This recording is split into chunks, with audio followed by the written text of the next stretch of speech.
The Adventure of the Speckled Band, from the Adventures of Sherlock Holmes by Sir Arthur Conan Doyle. On glancing over my notes of the 70-odd cases in which I have, during the last 8 years, studied the methods of my friend Sherlock Holmes, I find many tragic, some comic, a large number merely strange, but none commonplace. For, working as he did rather for the love of his art than for the acquirement of wealth, he refused to associate himself with any investigation which did not tend towards the unusual and even the fantastic. Of all these varied cases, however, I cannot recall any which presented more singular features than that which was associated with the well-known Surrey family of the Roylotts of Stoke Moran. The events in question occurred in the early days of my association with Holmes, when we were sharing rooms as bachelors in Baker Street. It is possible that I might have placed them upon record before, but a promise of secrecy was made at the time, from which I have only been freed during the last month by the untimely death of the lady to whom the pledge was given. It is perhaps as well that the facts should now come to light, for I have reasons to know that there are widespread rumours as to the death of Dr. Grimesby Roylott, which tend to make the matter even more terrible than the truth. It was early in April in the year '83 that I woke one morning to find Sherlock Holmes standing fully dressed by the side of my bed. He was a late riser as a rule, and as the clock on the mantelpiece showed me that it was only 7:15, I blinked up at him in some surprise, and perhaps just a little resentment, for I was myself regular in my habits.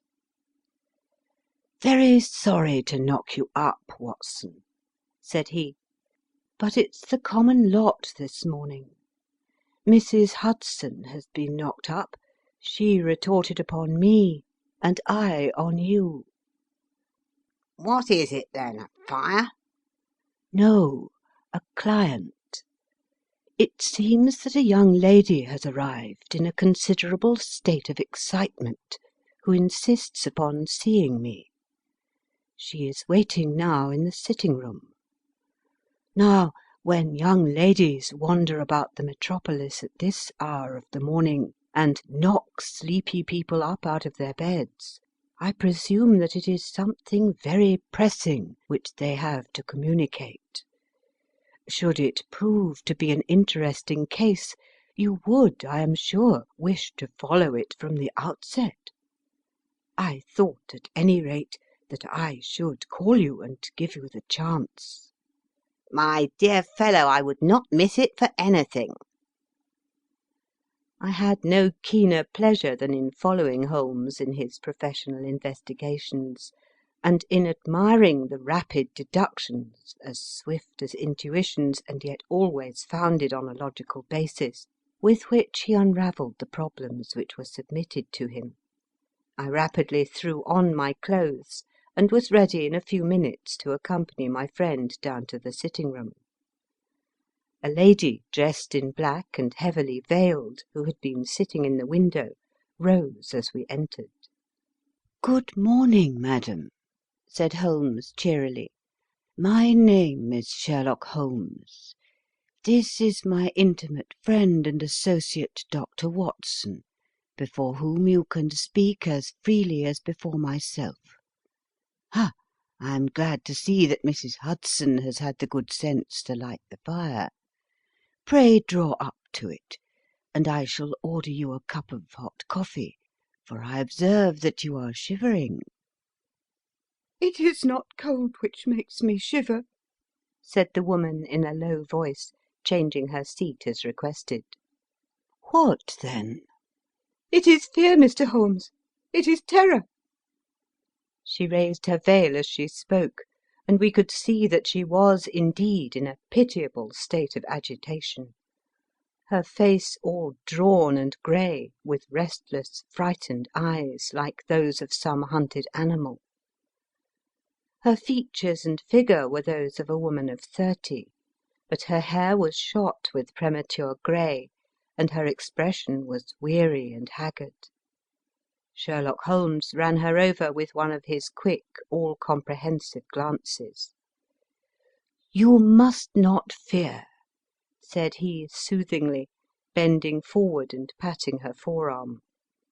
"We shall soon set matters right, I have no doubt. You have come in by train this morning, I see." "You know me, then?" "No, but I observed the second half of a return ticket in the palm of your left glove. You must have started early, and yet you had a good drive in a dog-cart along heavy roads before you reached the station." The lady gave a violent start, and stared in bewilderment at my companion.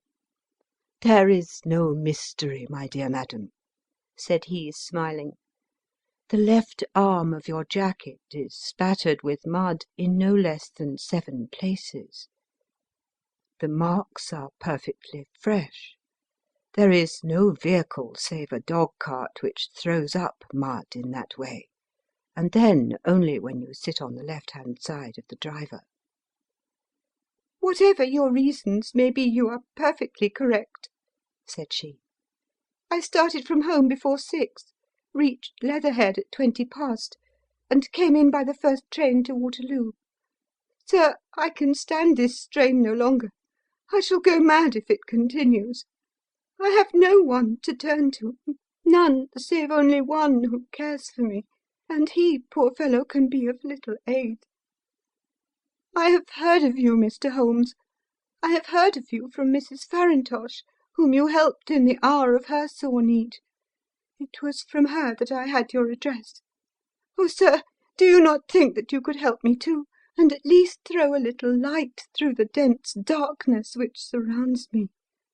At present it is out of my power to reward you for your services, but in a month or 6 weeks I shall be married, with the control of my own income, and then, at least, you shall not find me ungrateful."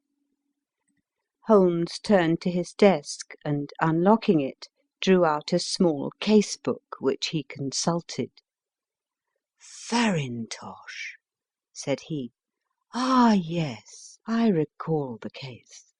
It was concerned with an opal tiara. I think it was before your time, Watson. I can only say, madam, that I shall be happy to devote the same care to your case as I did to that of your friend. As to reward, my profession is its own reward, but you are at liberty to defray whatever expenses I may be put to at the time which suits you best. And now I beg that you will lay before us everything that may help us in forming an opinion upon the matter." "Alas!" replied our visitor, "the very horror of my situation lies in the fact that my fears are so vague, and my suspicions depend so entirely upon small points which might seem trivial to another, that even he to whom of all others I have a right to look for help and advice looks upon all that I tell him about it as the fancies of a nervous woman. He does not say so, but I can read it from his soothing answers and averted eyes. But I have heard, Mr. Holmes, that you can see deeply into the manifold wickedness of the human heart. You may advise me how to walk amid the dangers which encompass me." "I am all attention, madam." "My name is Helen Stoner, and I am living with my stepfather, who is the last survivor of one of the oldest Saxon families in England, the Roylotts of Stoke Moran, on the western border of Surrey." Holmes nodded his head. "The name is familiar to me," said he. "The family was at one time among the richest in England, and the estates extended over the borders into Berkshire in the north and Hampshire in the west. In the last century, however, 4 successive heirs were of a dissolute and wasteful disposition. and the family ruin was eventually completed by a gambler in the days of the Regency.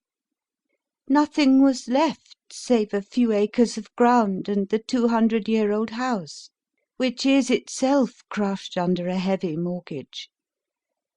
The last squire dragged out his existence there, living the horrible life of an aristocratic pauper. But his only son, my stepfather, seeing that he must adapt himself to the new conditions, obtained an advance from a relative, which enabled him to take a medical degree, and went out to Calcutta, where, by his professional skill and his force of character, he established a large practice. In a fit of anger, however, caused by some robberies which had been perpetrated in the house, he beat his native butler to death, and narrowly escaped a capital sentence. As it was, he suffered a long term of imprisonment, and afterwards returned to England a morose and disappointed man. When Dr. Roylott was in India, he married my mother, Mrs. Stoner, the young widow of Major General Stoner of the Bengal Artillery. My sister Julia and I were twins, and we were only 2 years old at the time of my mother's remarriage. She had a considerable sum of money, not less than £1,000 a year, and this she bequeathed to Dr. Roylott entirely while we resided with him, with a provision that a certain annual sum should be allowed to each of us in the event of our marriage. Shortly after our return to England, my mother died. She was killed 8 years ago in a railway accident near Crewe. Dr. Roylott then abandoned his attempts to establish himself in practice in London, and took us to live with him in the old ancestral house at Stoke Moran. The money which my mother had left was enough for all our wants, and there seemed to be no obstacle to our happiness. But a terrible change came over our stepfather about this time. Instead of making friends and exchanging visits with our neighbours, who had at first been overjoyed to see a Roylott of Stoke Moran back in the old family seat, he shut himself up in his house and seldom came out save to indulge in ferocious quarrels with whoever might cross his path. Violence of temper approaching to mania has been hereditary in the men of the family, and in my stepfather's case it had, I believe, been intensified by his long residence in the tropics.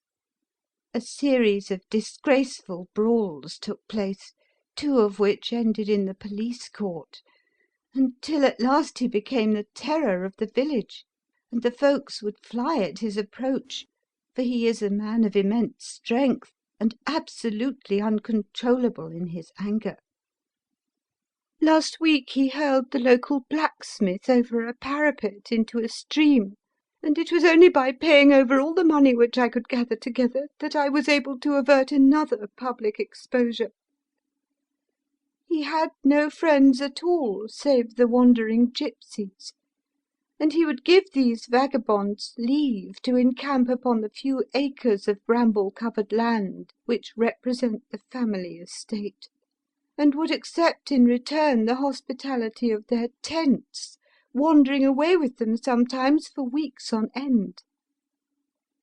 He has a passion also for Indian animals, which are sent over to him by a correspondent, and he has at this moment a cheetah and a baboon which wander freely over his grounds, and are feared by the villagers almost as much as their master. You can imagine from what I say that my poor sister Julia and I had no great pleasure in our lives. No servant would stay with us, and for a long time we did all the work of the house. She was but 30 at the time of her death, and yet her hair had already begun to whiten, even as mine has." "Your sister is dead, then?" "She died just 2 years ago, and it is of her death that I wish to speak to you. You can understand that, living the life which I have described, we were little likely to see anyone of our own age and position. We had, however, an aunt, my mother's maiden sister, Miss Honoria Westphail, who lives near Harrow, and we were occasionally allowed to pay short visits at this lady's house. Julia went there at Christmas 2 years ago, and met there a half-pay Major of Marines, to whom she became engaged.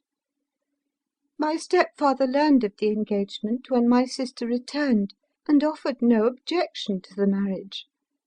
But within a fortnight of the day which had been fixed for the wedding, the terrible event occurred which has deprived me of my only companion." Sherlock Holmes had been leaning back in his chair with his eyes closed and his head sunk in a cushion, but he half opened his lids now and glanced across at his visitor. "Pray be precise as to details," said he. "It is easy for me to be so, for every event of that dreadful time is seared into my memory. The manor house is, as I have already said, very old, and only one wing is now inhabited.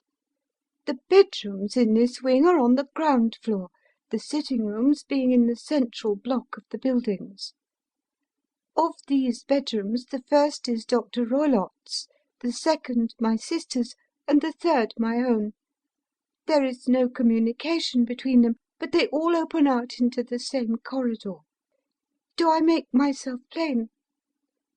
"Perfectly so." "The windows of the 3 rooms open out upon the lawn. That fatal night Dr. Roylott had gone to his room early, though we knew that he had not retired to rest, for my sister was troubled by the smell of the strong Indian cigars which it was his custom to smoke. She left her room, therefore, and came into mine, where she sat for some time chatting about her approaching wedding. At 11 o'clock she rose to leave me, but she paused at the door and looked back. 'Tell me, Helen,' said she, 'have you ever heard anyone whistle in the dead of the night?' 'Never,' said I. 'I suppose that you could not possibly whistle yourself in your sleep?' 'Certainly not. But why?' 'Because during the last few nights I have always, about 3 in the morning, heard a low, clear whistle. I am a light sleeper, and it has awakened me. I cannot tell where it came from, perhaps from the next room, perhaps from the lawn. I thought that I would just ask you whether you had heard it.' 'No, I have not. It must be those wretched gipsies in the plantation.' 'Very likely, and yet if it were on the lawn, I wonder that you did not hear it also.' 'Ah, but I sleep more heavily than you.' 'Well, it is of no great consequence, at any rate.' She smiled back at me, closed my door, and a few moments later I heard her key turn in the lock." "Indeed," said Holmes. "Was it your custom always to lock yourselves in at night?" "Always." "And why?" "I think that I mentioned to you that the doctor kept a cheetah and a baboon. We had no feeling of security unless our doors were locked." "Quite so. Pray proceed with your statement." "I could not sleep that night. A vague feeling of impending misfortune impressed me. My sister and I, you will recollect, were twins, and you know how subtle are the links which bind two souls which are so closely allied. It was a wild night. The wind was howling outside, and the rain was beating and splashing against the windows. Suddenly, amid all the hubbub of the gale, there burst forth the wild scream of a terrified woman. I knew that it was my sister's voice. I sprang from my bed, wrapped a shawl round me, and rushed into the corridor. As I opened my door, I seemed to hear a low whistle, such as my sister described, and a few moments later a clanging sound, as if a mass of metal had fallen. As I ran down the passage, my sister's door was unlocked. and revolved slowly upon its hinges. I stared at it horror-stricken, not knowing what was about to issue from it. By the light of the corridor lamp, I saw my sister appear at the opening, her face blanched with terror, her hands groping for help, her whole figure swaying to and fro like that of a drunkard. I ran to her and threw my arms round her, but at that moment her knees seemed to give way, and she fell to the ground. She writhed as one who is in terrible pain, and her limbs were dreadfully convulsed. At first I thought that she had not recognized me, but as I bent over her, she suddenly shrieked out in a voice which I shall never forget, "Oh, my God, Helen! It was the band! The Speckled Band!"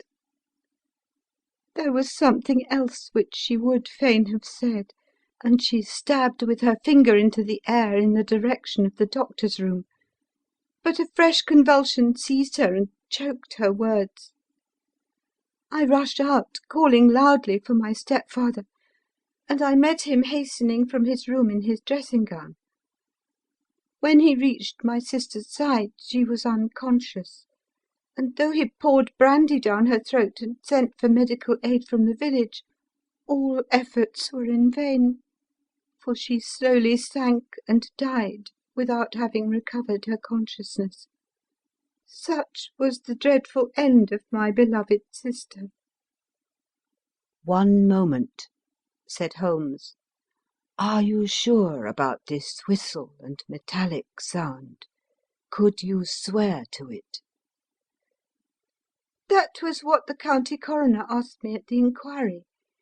It is my strong impression that I heard it, and yet, among the crash of the gale and the creaking of an old house, I may possibly have been deceived. Was your sister dressed? No, she was in her nightdress. In her right hand was found the charred stump of a match, and in her left a matchbox. Showing that she had struck a light and looked about her when the alarm took place. That is important. And what conclusions did the coroner come to?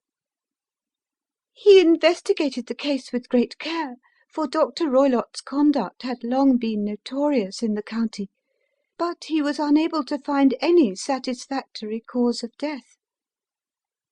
My evidence showed that the door had been fastened upon the inner side, and the windows were blocked by old-fashioned shutters with broad iron bars, which were secured every night. The walls were carefully sounded and were shown to be quite solid all round, and the flooring was also thoroughly examined, with the same result. The chimney is wide, but is barred up by 4 large staples. It is certain, therefore, that my sister was quite alone when she met her end. Besides, there were no marks of any violence upon her. How about poison?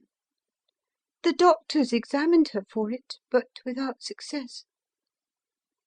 What do you think that this unfortunate lady died of, then? It is my belief that she died of pure fear and nervous shock, though what it was that frightened her I cannot imagine. Were there gypsies in the plantation at the time? Yes, there are nearly always some there. Ah, and what did you gather from this allusion to a band, a speckled band? Sometimes I have thought that it was merely the wild talk of delirium, sometimes that it may have referred to some band of people, perhaps to these very gypsies in the plantation. I do not know whether the spotted handkerchiefs which so many of them wear over their heads might have suggested the strange adjective which he used. Holmes shook his head like a man who is far from being satisfied. "These are very deep waters," said he. "Pray go on with your narrative."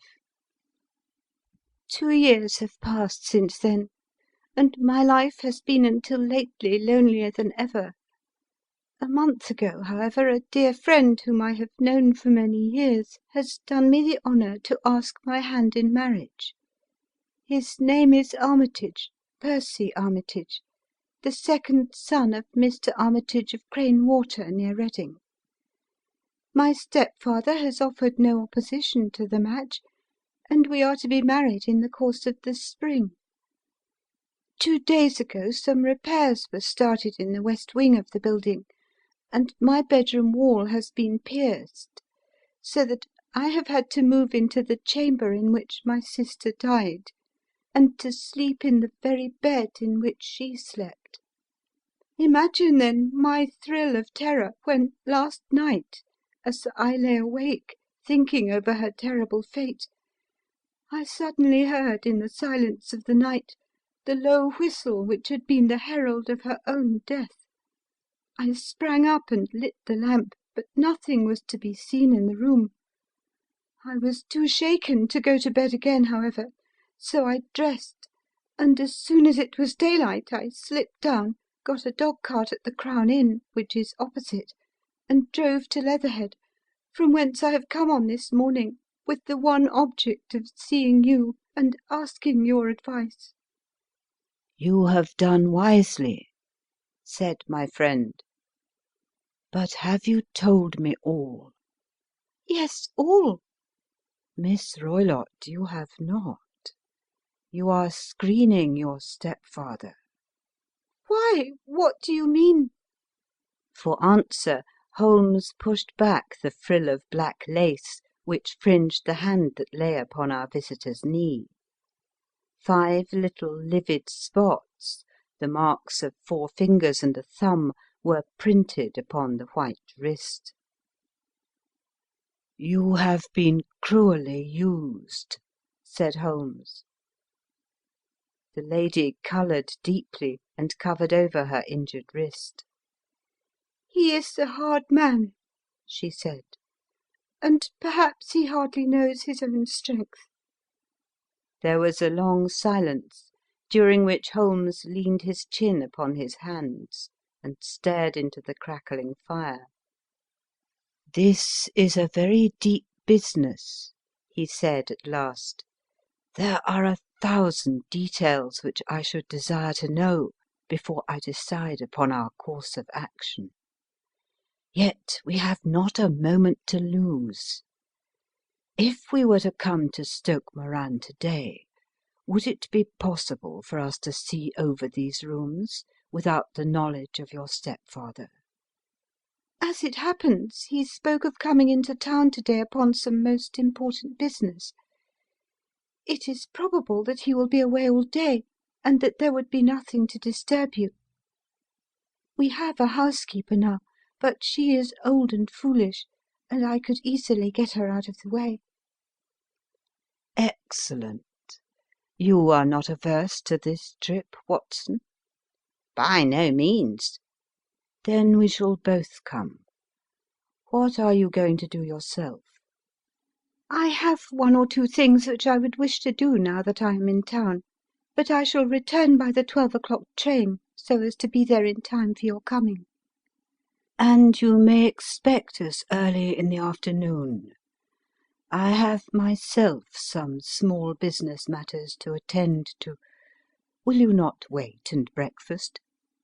"No, I must go. My heart is lightened already since I have confided my trouble to you. I shall look forward to seeing you again this afternoon." She dropped her thick black veil over her face and glided from the room. "And what do you think of it all, Watson?" asked Sherlock Holmes, leaning back in his chair. "It seems to me to be a most dark and sinister business." "Dark enough and sinister enough." "Yet if the lady is correct in saying that the flooring and walls are sound, and that the door, window, and chimney are impassable, then her sister must have been undoubtedly alone when she met her mysterious end." "What becomes, then, of these nocturnal whistles, And what of the very peculiar words of the dying woman? I cannot think. When you combine the ideas of whistles at night, the presence of a band of gypsies who are on intimate terms with this old doctor, the fact that we have every reason to believe that the doctor has an interest in preventing his stepdaughter's marriage, the dying allusion to a band, and finally the fact that Miss Helen Stoner heard a metallic clang, which might have been caused by one of those metal bars that secured the shutters falling back into its place, I think that there is good ground to think that the mystery may be cleared along those lines. But what, then, did the gypsies do? I cannot imagine. I see many objections to any such theory. And so do I. It is precisely for that reason that we are going to Stoke Moran this day. I want to see whether the objections are fatal, or if they may be explained away. But what in the name of the devil? The ejaculation had been drawn from my companion by the fact that our door had been suddenly dashed open, and that a huge man had framed himself in the aperture. His costume was a peculiar mixture of the professional and of the agricultural, having a black top hat, a long frock coat, and a pair of high gaiters, with a hunting crop swinging in his hand. So tall was he that his hat actually brushed the crossbar of the doorway, and his breadth seemed to span it across from side to side. A large face, seared with 1,000 wrinkles, burned yellow with the sun, and marked with every evil passion, was turned from one to the other of us, while his deep-set, bile-shot eyes and his high, thin, fleshless nose gave him somewhat the resemblance to a fierce old bird of prey. "Which of you is Holmes?" asked this apparition. "My name, sir, but you have the advantage of me," said my companion quietly. "I am Dr. Grimesby Roylott of Stoke Moran." "Indeed, doctor," said Holmes blandly. "Pray take a seat." "I will do nothing of the kind. My stepdaughter has been here. I have traced her. What has she been saying to you?" "It is a little cold for the time of the year," said Holmes. "What has she been saying to you?" screamed the old man furiously. "But I have heard that the crocuses promise well," continued my companion imperturbably. "Ha! You put me off, do you?" said our new visitor, taking a step forward and shaking his hunting crop. "I know you, you scoundrel. I have heard of you before. You are Holmes, the meddler." My friend smiled. "Holmes, the busybody." His smile broadened. "Holmes, the Scotland Yard Jack-in-Office." Holmes chuckled heartily. "Your conversation is most entertaining," said he. "When you go out, close the door, for there is a decided draught." "I will go when I have had my say. Don't you dare to meddle with my affairs. I know that Miss Stoner has been here. I traced her. I am a dangerous man to fall foul of. See here." He stepped swiftly forward, seized the poker, and bent it into a curve with his huge brown hands. "See that you keep yourself out of my grip," he snarled, and hurling the twisted poker into the fireplace, he strode out of the room.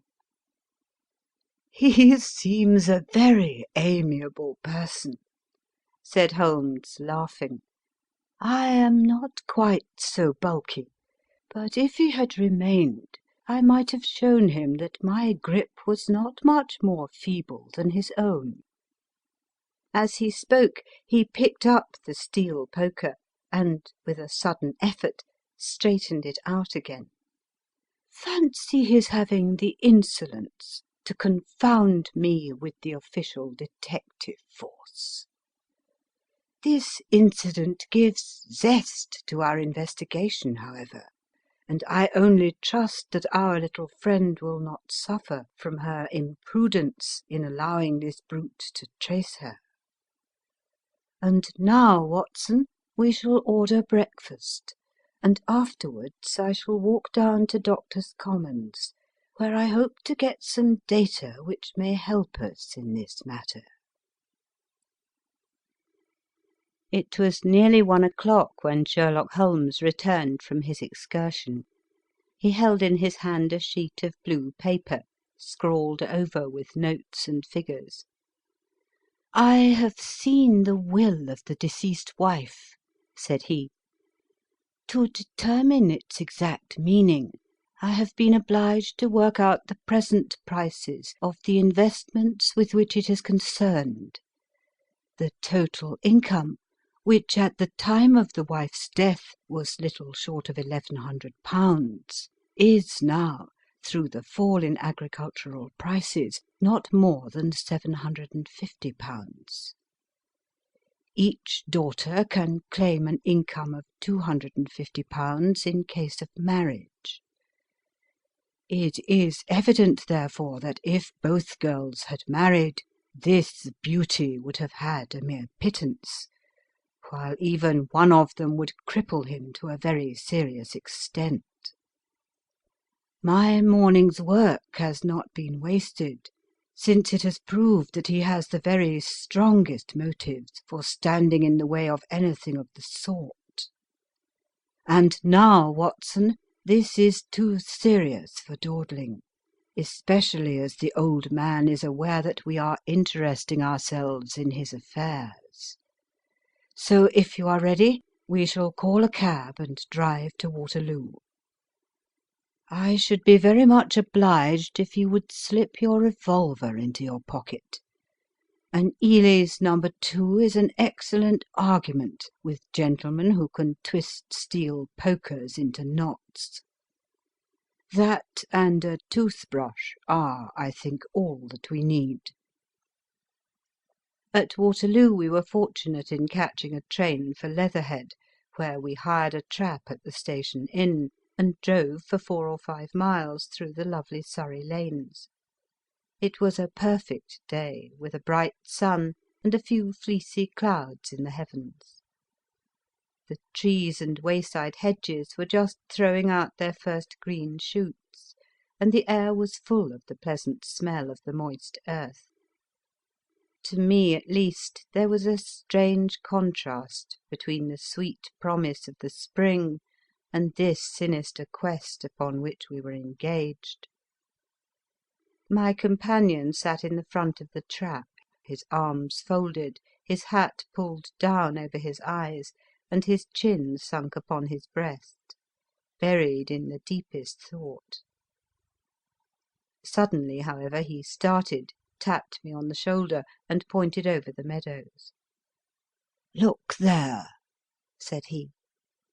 A heavily timbered park stretched up in a gentle slope, thickening into a grove at the highest point. From amid the branches there jutted out the grey gables and high roof-tree of a very old mansion. "Stoke Moran?" said he. "Yes, sir, that be the house of Dr. Grimesby Roylott," remarked the driver. "There is some building going on there," said Holmes. "That is where we are going." "There's the village," said the driver, pointing to a cluster of roofs some distance to the left. "But if you want to get to the house, you'll find it shorter to get over this stile, and so by the footpath over the fields. There it is, where the lady is walking." "And the lady, I fancy, is Miss Stoner," observed Holmes, shading his eyes. "Yes, I think we had better do as you suggest." We got off, paid our fare, and the trap rattled back on its way to Leatherhead. "I thought it as well," said Holmes as we climbed the stile, "that this fellow should think we had come here as architects, or on some definite business. It may stop his gossip. Good afternoon, Miss Stoner. You see that we have been as good as our word." Our client of the morning had hurried forward to meet us, with a face which spoke her joy. "I have been waiting so eagerly for you," she cried, shaking hands with us warmly. "All has turned out splendidly. Dr. Roylott has gone to town, and it is unlikely that he will be back before evening." "We have had the pleasure of making the doctor's acquaintance," said Holmes, and in a few words he sketched out what had occurred. Miss Stoner turned white to the lips as she listened. "Good heavens!" she cried. "He has followed me, then?" "So it appears." "He is so cunning that I never know when I am safe from him. What will he say when he returns?" "He must guard himself, for he may find that there is someone more cunning than himself upon his track. You must lock yourself up from him tonight. If he is violent, we shall take you away to your aunt's at Harrow. Now, we must make the best use of our time, so kindly take us at once to the rooms which we are to examine." The building was of grey lichen-blotched stone, with a high central portion, and two curving wings like the claws of a crab, thrown out on each side.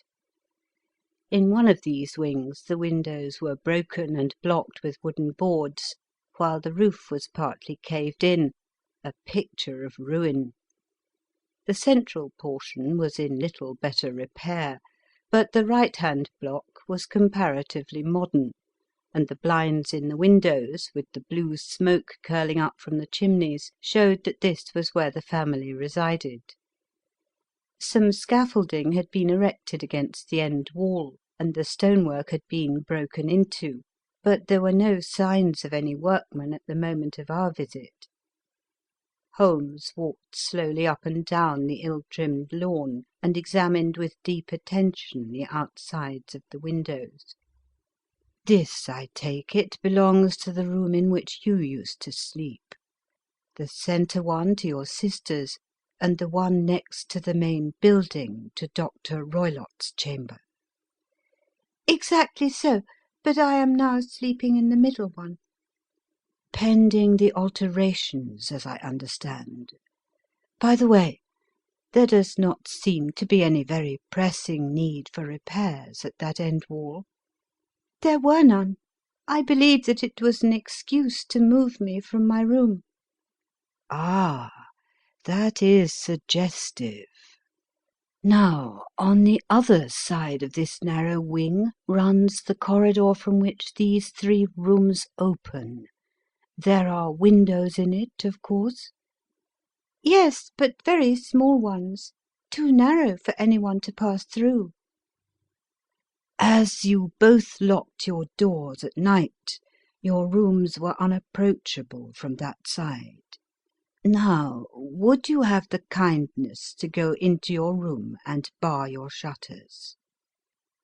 Miss Stoner did so, and Holmes, after a careful examination through the open window, endeavoured in every way to force the shutter open, but without success. There was no slit through which a knife could be passed to raise the bar.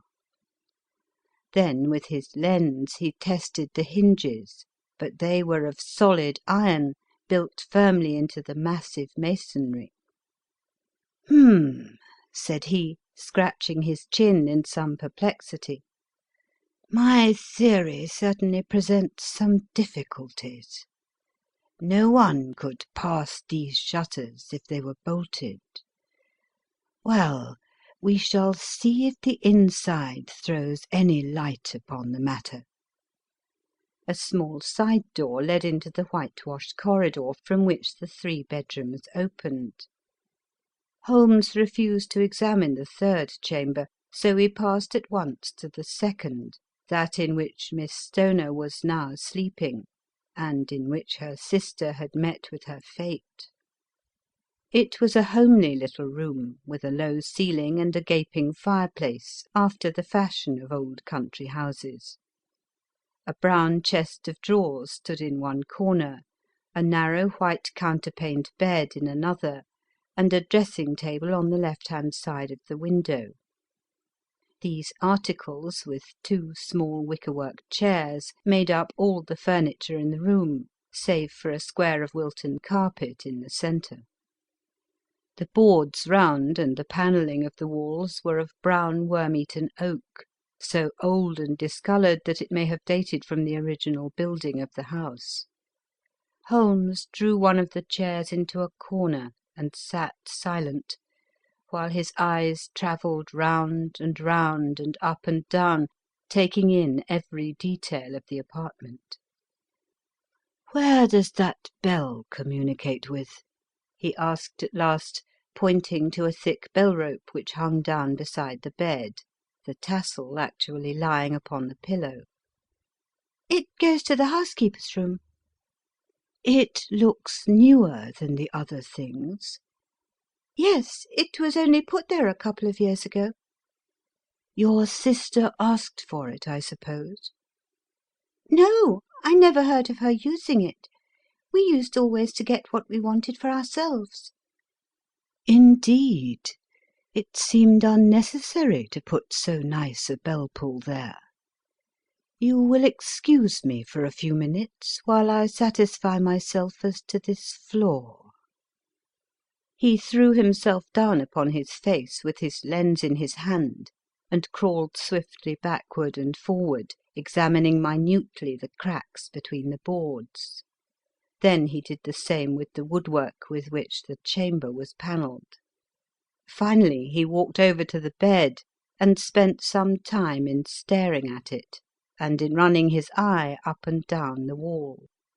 Finally he took the bell-rope in his hand and gave it a brisk tug. "Why, it's a dummy," said he. "Won't it ring?" "No, it is not even attached to a wire.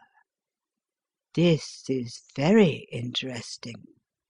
You can see now that it is fastened to a hook just above where the little opening for the ventilator is." "How very absurd! I never noticed that before." "Very strange," muttered Holmes, pulling at the rope. "There are one or two very singular points about this room. For example, what a fool a builder must be to open a ventilator into another room, when with the same trouble he might have communicated with the outside air." "That is also quite modern," said the lady. "Done about the same time as the bell-rope?" remarked Holmes. "Yes, there were several little changes carried out about that time."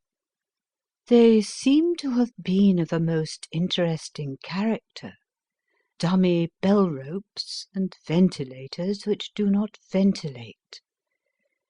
With your permission, Miss Stoner, we shall now carry our researches into the inner apartment." Dr. Grimesby Roylott's chamber was larger than that of his stepdaughter, but was as plainly furnished. A camp bed, a small wooden shelf full of books, mostly of a technical character, an arm-chair beside the bed, a plain wooden chair against the wall, a round table, and a large iron safe were the principal things which met the eye. Holmes walked slowly round and examined each and all of them with the keenest interest.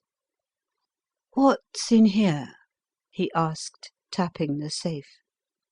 "My stepfather's business papers." "Oh, you have seen inside, then?" "Only once, some years ago. I remember that it was full of papers." "There isn't a cat in it, for example?" "No. What a strange idea!" "Well, look at this. He took up a small saucer of milk which stood on the top of it. No, we don't keep a cat, but there is a cheetah and a baboon. Ah, yes, of course. Well, a cheetah is just a big cat, and yet a saucer of milk does not go very far in satisfying its wants, I dare say. There is one point which I should wish to determine. He squatted down in front of the wooden chair and examined the seat of it with the greatest attention. "Thank you. That is quite settled," said he, rising and putting his lens in his pocket. "Hello! Here is something interesting." The object which had caught his eye was a small dog-lash hung on one corner of the bed. The lash, however, was curled upon itself and tied so as to make a loop of whipcord. "What do you make of that, Watson?" It's a common enough lash, but I don't know why it should be tied." "That is not quite so common, is it? Ah me! It's a wicked world, and when a clever man turns his brains to crime, it is the worst of all. I think that I have seen enough now, Miss Stoner, and with your permission we shall walk out upon the lawn." I had never seen my friend's face so grim or his brow so dark as it was when we turned from the scene of this investigation. We had walked several times up and down the lawn, neither Miss Stoner nor myself liking to break in upon his thoughts before he roused himself from his reverie. "It is very essential, Miss Stoner," said he, "that you should absolutely follow my advice in every respect." "I shall most certainly do so." "The matter is too serious for any hesitation. Your life may depend upon your compliance." "I assure you I am in your hands." "In the first place, both my friend and I must spend the night in your room." Both Miss Stoner and I gazed at him in astonishment. "Yes, it must be so. Let me explain. I believe that is the village inn over there?" "Yes, that is the Crown." "Very good. Your windows would be visible from there?" "Certainly." "You must confine yourself to your room on pretence of a headache when your stepfather comes back. Then, when you hear him retire for the night, you must open the shutters of your window, undo the hasp, put your lamp there as a signal to us, and then withdraw quietly with everything which you are likely to want into the room which you used to occupy. I have no doubt that in spite of the repairs you could manage there for one night." "Oh, yes, easily." "The rest you will leave in our hands." "But what will you do?" "We shall spend the night in your room, and we shall investigate the cause of this noise which has disturbed you." "I believe, Mr. Holmes, that you have already made up your mind," said Miss Stoner, laying her hand upon my companion's sleeve. "Perhaps I have." "Then, for pity's sake, tell me what was the cause of my sister's death." "I should prefer to have clearer proofs before I speak." "You can at least tell me whether my own thought is correct, and if she died from some sudden fright." "No, I do not think so. I think that there was probably some more tangible cause. And now, Miss Stoner, we must leave you, for if Dr. Roylott returned and saw us, our journey would be in vain. Good bye, and Be brave, for if you will do what I have told you, you may rest assured that we shall soon drive away the dangers that threaten you." Sherlock Holmes and I had no difficulty in engaging a bedroom and sitting room at the Crown Inn. They were on the upper floor, and from our window we could command a view of the avenue gate and of the inhabited wing of Stoke Moran Manor House. At dusk we saw Dr. Grimesby Roylott drive past, his huge form looming up beside the little figure of the lad who drove him. The boy had some slight difficulty in undoing the heavy iron gates, and we heard the hoarse roar of the doctor's voice, and saw the fury with which he shook his clinched fists at him. The trap drove on, and a few minutes later we saw a sudden light spring up among the trees as the lamp was lit in one of the sitting rooms. "Do you know, Watson," said Holmes, as we sat together in the gathering darkness, "I have really some scruples as to taking you to-night. There is a distinct element of danger." "Can I be of assistance?" "Your presence might be invaluable." "Then I shall certainly come." "It is very kind of you." "You speak of danger. You have evidently seen more in these rooms than was visible to me." "No, but I fancy that I may have deduced a little more. I imagine that you saw all that I did." "I saw nothing remarkable save the bell rope, and what purpose that could answer, I confess is more than I can imagine." "You saw the ventilator too." "Yes, but I do not think that it is such a very unusual thing to have a small opening between two rooms. It was so small that a rat could hardly pass through." "I knew that we should find a ventilator before ever we came to Stoke Moran." "My dear Holmes!" "Oh, yes, I did. You remember in her statement she said that her sister could smell Dr. Roylott's cigar. Now, of course, that suggested at once that there must be a communication between the two rooms. It could only be a small one, or it would have been remarked upon at the coroner's inquiry. I deduced a ventilator." "But what harm can there be in that?" "Well, there is at least a curious coincidence of dates. A ventilator is made, a cord is hung, and a lady who sleeps in the bed dies. Does that not strike you?" "I cannot as yet see any connection." "Did you observe anything very peculiar about that bed?" "No." "It was clamped to the floor. Did you ever see a bed fastened like that before?" "I cannot say that I have." The lady could not move her bed. It must always be in the same relative position to the ventilator and to the rope, or so we may call it, since it was clearly never meant for a bell pull." "Holmes," I cried, "I seem to see dimly what you are hinting at. We are only just in time to prevent some subtle and horrible crime." "Subtle enough and horrible enough. When a doctor does go wrong, he is the first of criminals. He has nerve and he has knowledge. Palmer and Pritchard were among the heads of their profession. This man strikes even deeper.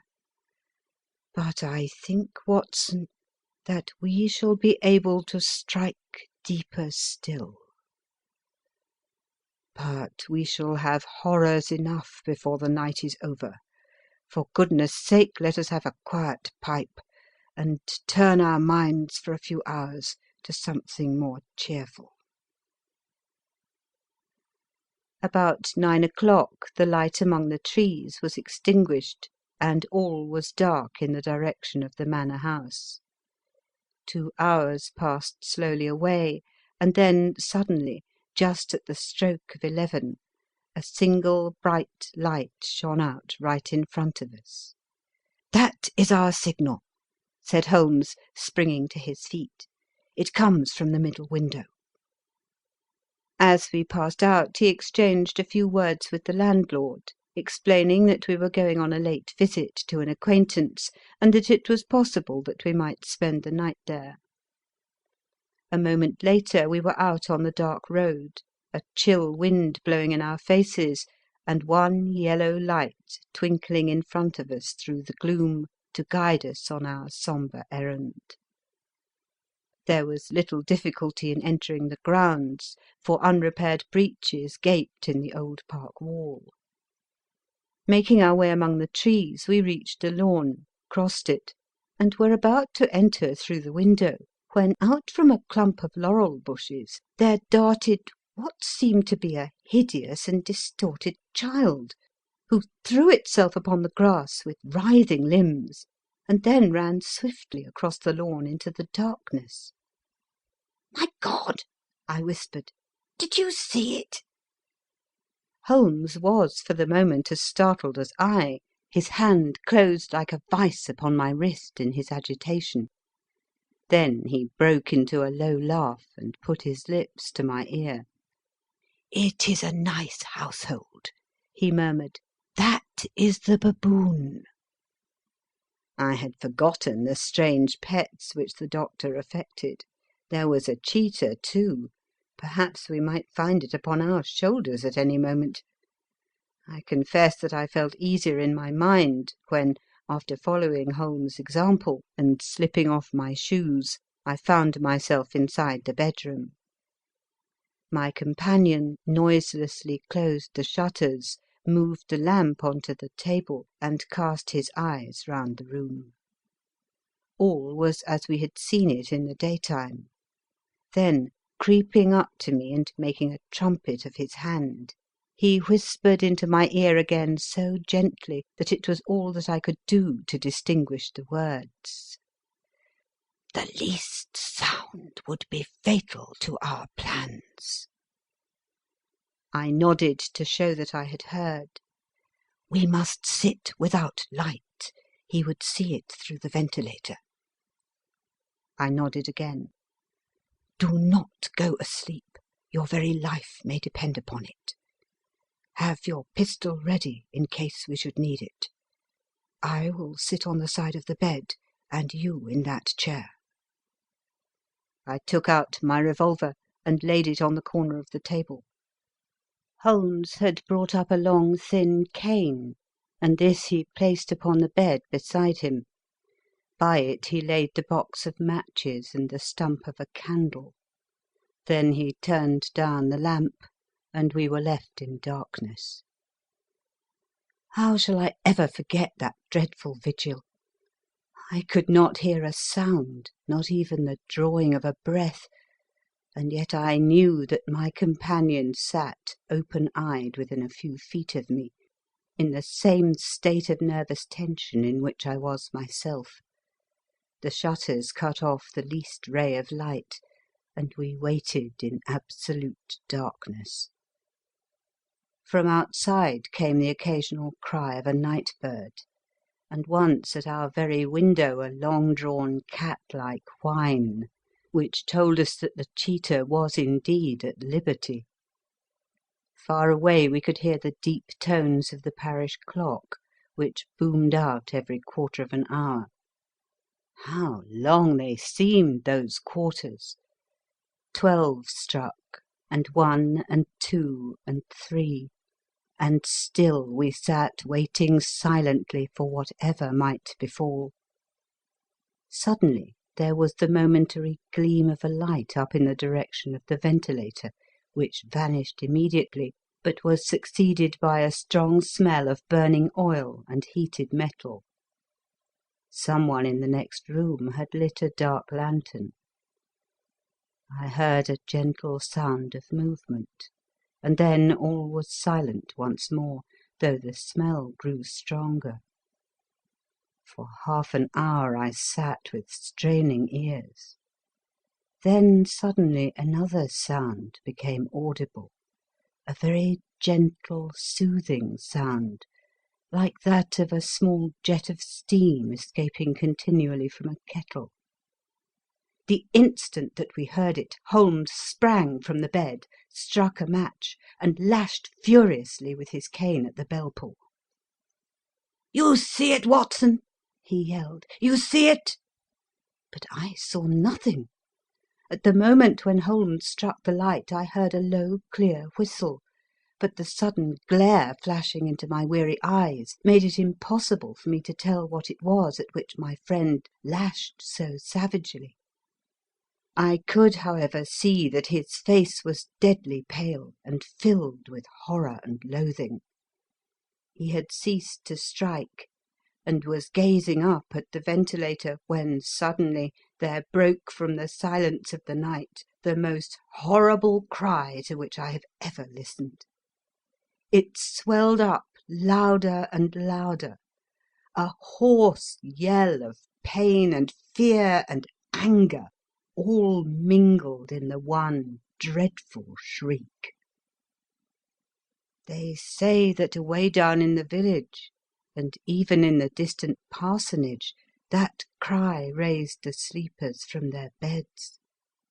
It struck cold to our hearts, and I stood gazing at Holmes, and he at me, until the last echoes of it had died away into the silence from which it rose. "What can it mean?" I gasped. "It means that it is all over," Holmes answered, "and perhaps, after all, it is for the best. Take your pistol and we will enter Dr. Roylott's room." With a grave face he lit the lamp and led the way down the corridor. Twice he struck at the chamber door without any reply from within.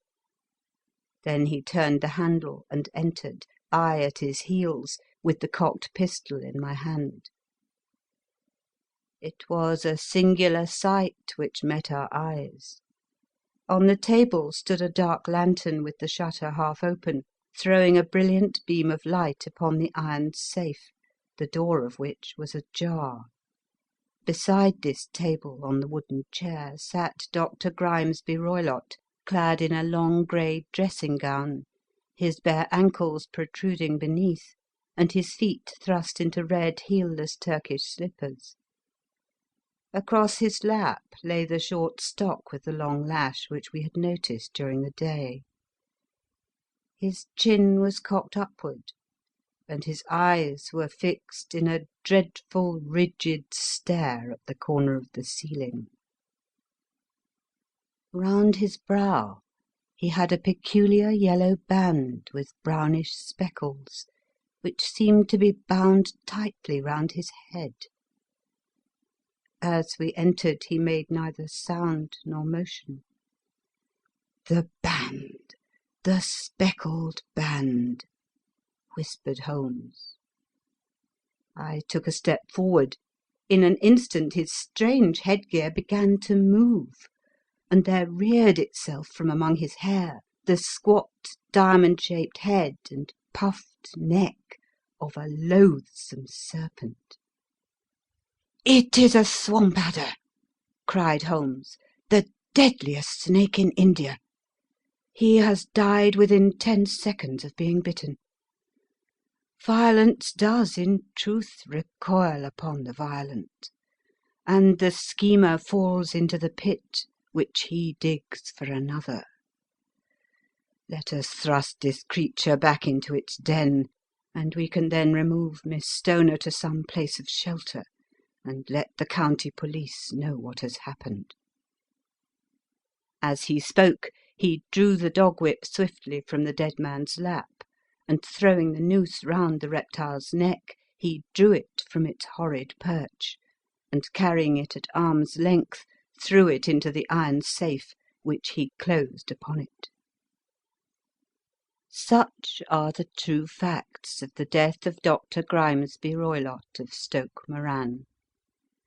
It is not necessary that I should prolong a narrative which has already run to too great a length by telling how we broke the sad news to the terrified girl, how we conveyed her by the morning train to the care of her good aunt at Harrow, of how the slow process of official inquiry came to the conclusion that the doctor met his fate while indiscreetly playing with a dangerous pet. The little which I had yet to learn of the case was told me by Sherlock Holmes as we travelled back next day. "I had," said he, "come to an entirely erroneous conclusion, which shows, my dear Watson, how dangerous it always is to reason from insufficient data. The presence of the gipsies, and the use of the word band, which was used by the poor girl, no doubt, to explain the appearance which she had caught a hurried glimpse of by the light of her match, were sufficient to put me upon an entirely wrong scent. I can only claim the merit that I instantly reconsidered my position when, however, it became clear to me that whatever danger threatened an occupant of the room could not come either from the window or the door. My attention was speedily drawn, as I have already remarked to you, to this ventilator, and to the bell rope which hung down to the bed. The discovery that this was a dummy, and that the bed was clamped to the floor, instantly gave rise to the suspicion that the rope was there as a bridge for something passing through the hole and coming to the bed. The idea of a snake instantly occurred to me, and when I coupled it with my knowledge that the doctor was furnished with a supply of creatures from India, I felt that I was probably on the right track. The idea of using a form of poison which could not possibly be discovered by any chemical test was just such a one as would occur to a clever and ruthless man who had had an Eastern training. The rapidity with which such a poison would take effect would also, from his point of view, be an advantage.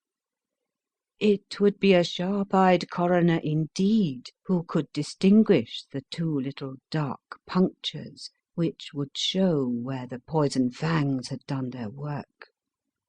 Then I thought of the whistle.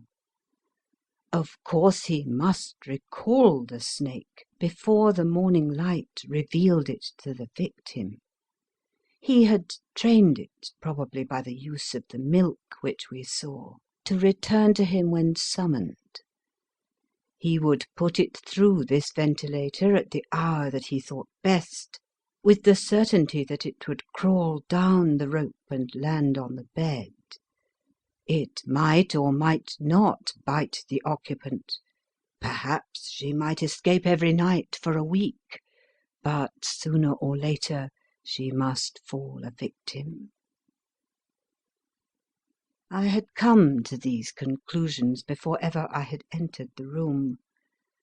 An inspection of his chair showed me that he had been in the habit of standing on it, which, of course, would be necessary in order that he should reach the ventilator. The sight of the safe, the saucer of milk, and the loop of whipcord were enough to finally dispel any doubts which may have remained. The metallic clang heard by Miss Stoner was obviously caused by her stepfather hastily closing the door of his safe upon its terrible occupant. Having once made up my mind, you know the steps which I took in order to put the matter to the proof. I heard the creature hiss, as I have no doubt that you did also, and I instantly lit the light and attacked it. With the result of driving it through the ventilator. And also with the result of causing it to turn upon its master at the other side. Some of the blows of my cane came home and roused its snakish temper, so that it flew upon the first person it saw. In this way, I am no doubt indirectly responsible for Dr. Grimesby Roylott's death, and I cannot say that it is likely to weigh very heavily upon my conscience.